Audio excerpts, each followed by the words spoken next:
India में bank saving account और FD को बहुत ज्यादा सुरक्षित माना जाता है पैसों के मामले में। वो इसलिए क्योंकि बैंक हमारे पैसों की सेफ्टी की गारंटी देता है। अगर हम बैंक सेविंग अकाउंट की बात करें, जहां पे हम अपना पैसा पार्क यानी डिपॉजिट करके रखते हैं और अपने मन मुताबिक वहां से पैसा कभी भी निकाल सकते हैं, और एफडी यानी फिक्स डिपॉजिट में आपको बैंक सेविंग अकाउंट से ज्यादा इंटरेस्ट मिल जाता है, जहां पे आपको अपना पैसा एक टाइम पीरियड के लिए लॉक करके रखना पड़ता है और जब उसकी मैच्योरिटी डेट पूरी हो जाती है तो आपको वो पैसा विद इंटरेस्ट के साथ मिल जाता है। लेकिन क्या आप जानते हैं कि बैंक आपके बैंक सेविंग और एफडी के अंदर कैसे इंटरेस्ट कैलकुलेट करता है? अगर नहीं जानते हैं तो बने रहिए वीडियो में, वीडियो बड़ी इंफॉर्मेटिव होने वाली है। नमस्कार दोस्तों, मैं अखिलेश कुमार आज की वीडियो में आपका स्वागत करता हूं और आज हम जानने वाले हैं कि how to bank calculate interest on bank saving account और एफडी। तो चलिए स्टार्ट करते हैं।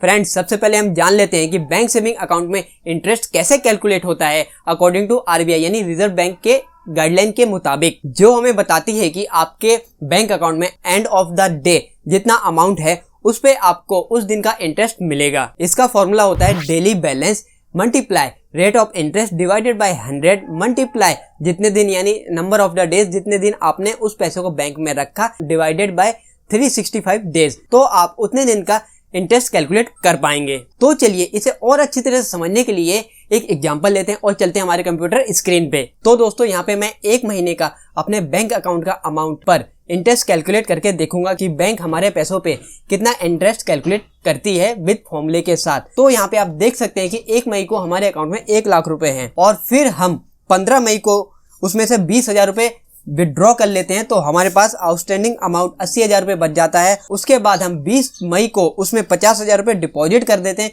तो हमारी आउटस्टैंडिंग 1,30,000 रुपए हो जाती है और ये अमाउंट हम 31 तारीख तक नहीं निकालते हैं। तो ओवरऑल हम जानेंगे कि बैंक मई मंथ में हमारे बैंक अकाउंट पे कितना इंटरेस्ट कैलकुलेट करता है विद दी आरबीआई गाइडलाइंस के मुताबिक। तो चलिए हम कैलकुलेट करते हैं और पहले हम देखते हैं कि हमने 1 मई, हम यहाँ पे डेट भी डाल देते हैं, यानी 1 मई से 1 तारीख से 15 तारीख तक हमारे पास है 1 लाख रुपए।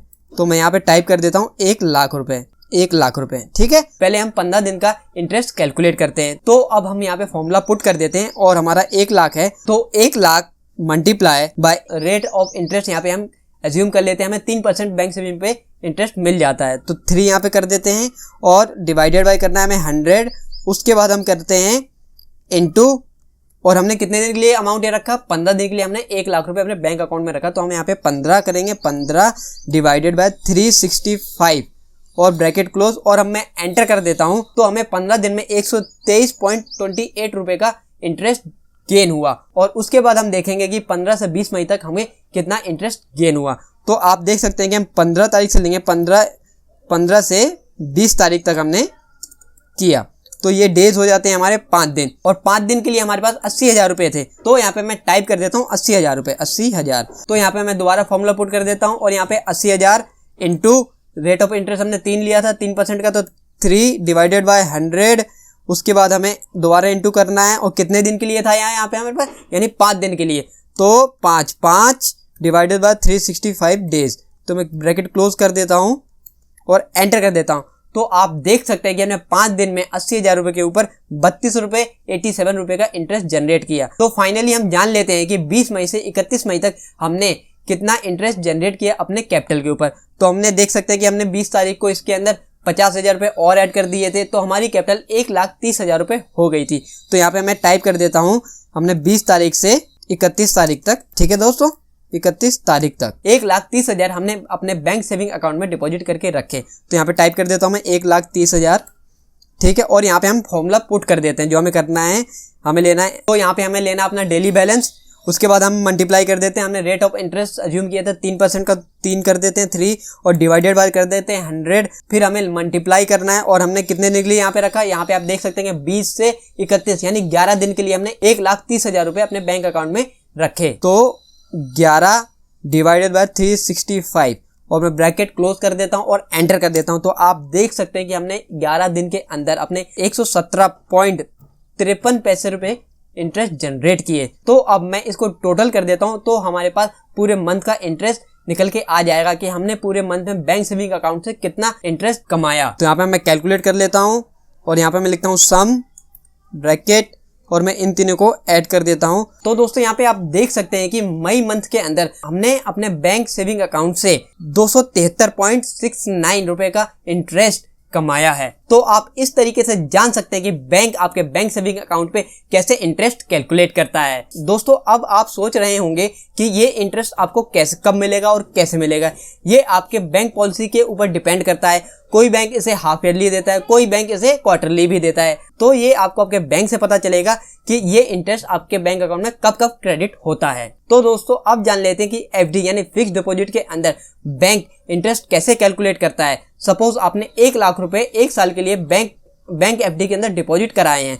तो हम यहाँ पे अज्यूम कर लेते हैं कि आपने 1 लाख रुपए, तो मैं यहाँ पे टाइप कर देता हूँ 1 लाख रुपए आपने एफडी के अंदर डिपॉजिट कराए हैं और आपको एफडी के अंदर 8% का रेट ऑफ इंटरेस्ट मिल रहा है। तो यहाँ पे मैं कर देता हूँ 8% और आपने किए हैं 1 साल के लिए, 1 साल के लिए आपने डिपॉजिट कराए हैं। तो जब आपकी एफडी मैच्योर हो जाएगी तो आपको उस पर 8% का इंटरेस्ट मिल जाएगा। तो यहाँ पे मैं फॉर्मूला पुट कर देता हूँ और आपको बताता हूँ कि टोटल अमाउंट कितना आपको मिलेगा। तो 1 लाख है आपका, 1 लाख आपको 8% मिल रहा है इंटू 8 डिवाइडेड बाय 100। तो आपको 8,000 रुपये का इंटरेस्ट मिलेगा एफडी के अंदर 1 साल में। तो आपको टोटल अमाउंट मिलेगा, मैं टोटल बता देता हूँ। टोटल आपको मिल रहा है 1,08,000 रुपये, क्योंकि आपने वो एफडी मैच्योर कर ली है तो आपको 8% के रिटर्न्स मिलेंगे। बट इन केस अगर आप इसे 6 महीने के अंदर तोड़ देते हैं तो आपको कितने रिटर्न्स मिलेंगे, तो वो भी हम यहाँ पे कैलकुलेट कर लेते हैं। सपोज आपको मैच्योरिटी पे 8% के रिटर्न्स मिल रहे थे, लेकिन आप इसे 6 महीने पे ही ब्रेक करवाना चाहते हैं। तो मैं यहाँ पे टाइप करता हूँ 6 मंथ के बाद आप इसे ब्रेक कर देते हैं, तो ऐसे में बैंक आपको 6% के रिटर्न्स देता है। तो 6% के आपको रिटर्न्स मिलेंगे और उसमें से वो पेनल्टी भी चार्ज करता है।